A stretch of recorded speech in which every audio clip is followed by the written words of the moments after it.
And so, being coach of the year and also just being undefeated coach of the year, how does it feel to get that, and how does it feel just to be like that? Because I'm pretty sure you feel like you was like that, forever. But how does it feel that the world now sees you as coach of the year?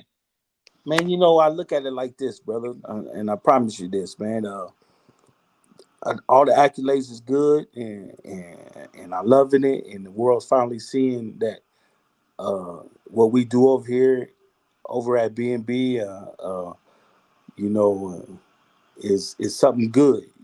It's something. It means something to the world. We're an asset to the boxing community. But at the end of the day, man, it's all about the fighters, man. It ain't about me. It ain't about the assistant coaches. It ain't about the cut guy, nothing like that. So it's about the fighters because them the one in there putting their life on the line. Of Exactly. course, we got to get up there. We got to get there, be in the gym with them, training, and much sacrifices that we make too. For our families and all that. But without the fighters, man, hey, I wouldn't be nothing. Without Terrence or Steven or Jamel or Hooker or Eubanks or Keyshawn, his brother. Without them guys, I wouldn't be nothing. I'd just be another cat in the gym, man, trying to make a great amateur, trying to get amateur champions, or try to get champions, amateur gold medalists, trying to make them see the path. You know what I'm saying? So it's good and fine and dandy, and I love it. But man, it's about the fighters, man. I promise you that, brother. I'm happy you said that because you have a advanced knowledge, I would say. So what would you say will makes when you see it will make a champion? What will make a champion fighter? Like what attributes or um what would you see to be like, yeah, that kid right there would be a champion? Someone that is an amateur trying to get out the pros. Like, yeah, that guy Man, right there gonna hey, be a champion. he got to have it, man. He got to have that it factor. You know what I'm saying? He got to have that it factor. He got to want to learn. He got to want to, he got to want to put the time in. He want to put the extra time in. He got to want to sacrifice. Uh, you know, they say hard work beat talent any day, and it does, man. It does, Yep. man. I done seen guys with lesser talent beat the brakes off of some cats, man, that come in there slick, nice, good jab, everything, you know what I'm saying? But then as soon as get one upside his head, he start backpedaling, you know what I'm saying? Yep. And then that slipping, counter and all that shit ain't working because he on top of your head. Man, you gotta want it. You gotta have it, man. You know what I'm saying? You gotta have it. And you might get one or two of them in a generation that walks through your gym, because everybody ain't fit the box, brother. No, that's true. Um, well, one of the people in here have a question for you. I also had the same question. How did you get Eubanks ready in such short time? How did you get Eubanks read so tight in such short time before the fight? I can see the question on here. Listen, Okay. man, listen. Eubanks was a good amateur. I think he won the runner up at the National Golden Gloves or something, or and then boxing is in his blood, and he's been around boxing all his life, right? So when I sat down there and interviewed with him and his team, that's one thing I took in consideration. And then I watched the fight. With his last fight was, I just seen some mistakes that he was making, and in that little short bit of 5 weeks that we had together, you just try to make him, don't try to change his style. You just try to make him fix his mistakes. One, he like to carry his hands. Two, you like to sit on the ropes. You want to sit on the ropes and then try to bob and weave with your hands down. You can't do shit like that, man. You know what I'm saying? Especially not with those top guys, because some guys know how to, some guys know how to slow you down on the ropes, slow you and stab you on the ropes, and or Yeah. punch with you. You know what I'm saying? So you can't do that. Don't hang out on the ropes. If you need to take a breather, take a walk and take a breather. It's just the small things that he just need to be reminded of because he already knows it. And then just try to get him in the best shape as possible, man. Bring the best out of him. And then for one, not being his friend, you know what I'm saying? I'm here to do a job, partner. And listen, bro, all got to be on the same page in order for it to work, and we all was on the same page in order for it to work, and that's how that happened. Yeah, I noticed that the fighters you train, they don't get tired. I noticed No, they well conditioned in them rings.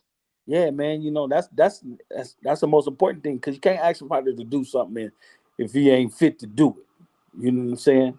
If he ain't fit to do it, so not only just do we put the the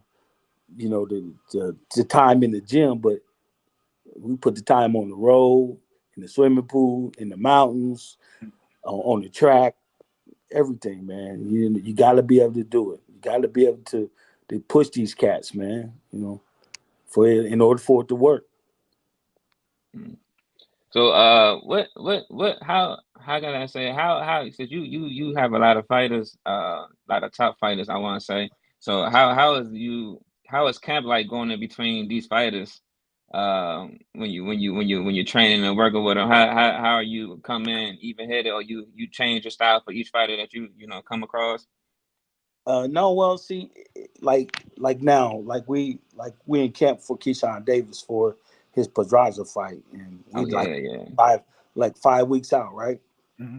And so he's a top priority right now, right? And so I got another two kids that's fighting a week before him on the zone the zone that Red Owl show, something like that. And so they 6 rounders, and so I just let them train right along with Keyshawn and let them see you know how hard he works and what he got coming up next. What's the stake for him? And I did the same thing when Keyshawn was starting. 3-0, 4-0 with Bud. Let them train together, man. Let them see what's at stake, and if he keep winning, what's the reward on it? So I bring those guys in together. Now, if there's another top guy in the gym at the same time, and he's a little bit further down the line, I bring him in a little later on, maybe an hour and a half after Keyshawn come in, because when he comes in, Keyshawn should be finishing right up. You know what I'm saying? So it won't be no overlap. We won't overlap too much. Maybe 30 minutes is the most, but uh, have him come in on the tail end of a finished workout with 2, 3 other guys. It only works because it's multiple coaches, man. It's me, Red, Saul. We got Bernie sometimes come in. Keyshawn have a right hand man called Rondell, was a great young fella coming up, man. I can't say nothing but good things about him. He's a student of the game. I trust him. They train together at home. Um, and shit, I'm trying to push fighters over there to him. So so he can get the accolades too. You know what I'm saying? So that's how it works, man. That's all it is. Okay, I'm talking about your fighters. I'm coming up on for 2024. What fighter you have in your camp that you got going to show off in 2024 besides Keyshawn and Bud? I got I'm looking for Chris Eubanks to fight for a title this year. I think he's number one or number two in one of the sanctioned bodies. I think they working on something over there overseas. Um, I got this other kid, man. That nobody really heard about him. Some of them heard about him, but his name is Lester Martinez, man. He's from Guatemala, and man, that boy bad as shit, boy. I tell you, 168 pounds, he bad as shit, man. He got a couple amateur world championships. Um, man, 168 pounds. I'm looking for Steve Nelson to make a little bit of noise this year too. He should be in the title eliminator his next fight. Um, we just got some new kids, man. Coming up, man. Is that I'm excited about to push them out there so the world can see it. These next two kids I got fighting February 2nd on the zone is Adele Gomez and Jose Camacho. Jose Camacho, that's a little tough 122 pounder, man. That's all that little dude know how to do is fight. And then Adele, he's 175 pounds, so um, he's a little bit more. He's a little bit more. He don't have the skills as some of the light heavyweights, but he's a hard nosed Mexican man that loves to fucking fight, and that's what I love about him. He loves to fucking fight. And then we got this other kid, man. I think he about to sign with Floyd. His name is Charles Harris Jr. We call him Lolo. He fought on that last Showtime card. Real slick kid, man. Little real slick kid, young kid too.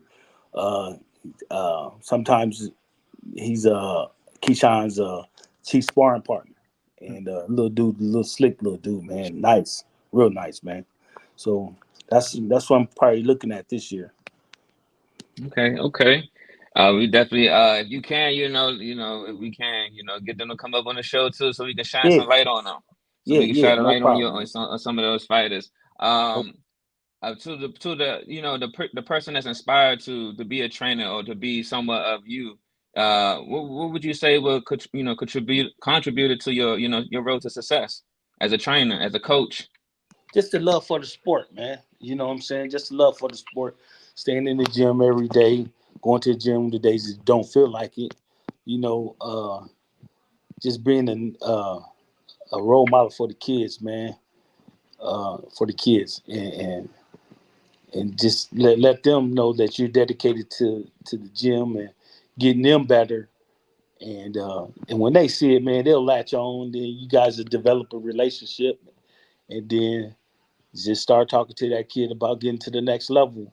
And as he getting to the next level, you as a trainer getting to the next level too. You know what I'm saying? So don't nothing come overnight, man. If you come overnight, it ain't gonna last long. So you just got to work hard for it and stay dedicated to the craft and stay dedicated to the sport.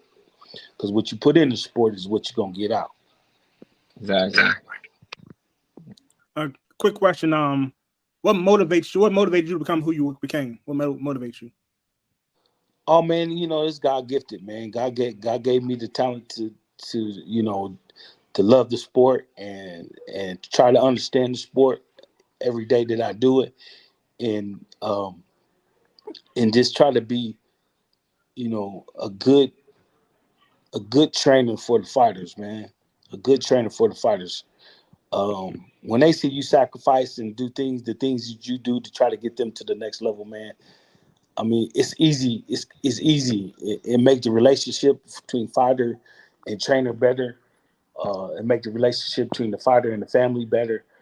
And once they start trusting in you as a trainer and as a leader, uh, it, things will get easy. It'll get easy. It'd be easy in the gym. It'd be easy to ask guys to do stuff.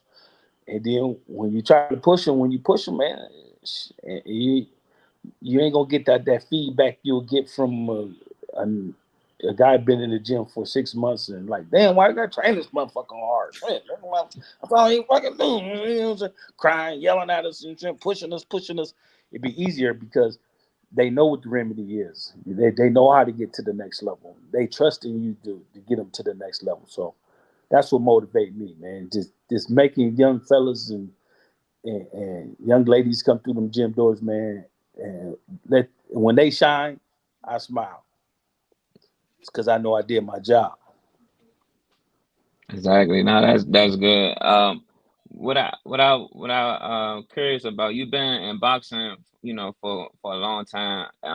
What's something about the sport that's no longer there that you wish could come back? Man, man, I wish them days that when Marvis Hagler and Ray Leonard and Holyfield and uh, Holyfield was fighting James Tony. James Tony was fighting whoever he was fighting, going up weight, coming back down. Roy Jones going up to heavyweight, coming back down to light heavyweight to fight Tarver. Sugar Ray Leonard fought fought Marvis Hagler, Tommy Hitman's Hearns, Duran. I wish those days was there, man. Without the bickering going back and forth, man. You know what I'm saying? They Exactly. want to Yeah. fight each other outside the ring, trainers getting into it and all. We don't need all that shit, man. It's about the sport. They love doing the sport. They rewarded gratefully when they win and when they do and they put their lives on the line. It's enough money and there's enough fame, there's enough rings out there, enough arenas out there for fighters to get that done, man. You know, I wish that would come back, man. You know what I'm saying? I hate that all that bickering going back and forth and all this. You know, I did it. You know what I'm saying? All the shit talking and all this. You know, and I learned my lesson. I learned my lesson, man. All that you don't got to do all that shit talking, man. You just let your work speak for itself. That's what it is. Exactly. Question for you. I know you're a chess player. I also know that Bud's a chess player. Who usually wins between y'all two? Oh man, Bud, man. You know, shit. It's hard to beat that dude, man. It's hard to beat that dude in chess, man. He good. He good. So most of the time he win. If we play 5 times, he'll win maybe once. He'll win probably 4 times. You know, if I win, I catch him on coming down the stairs for breakfast in the morning, and be sitting at the table, be look at him like, "You want this work?" Catch you when he wake up first thing in the morning, but most of the time he win.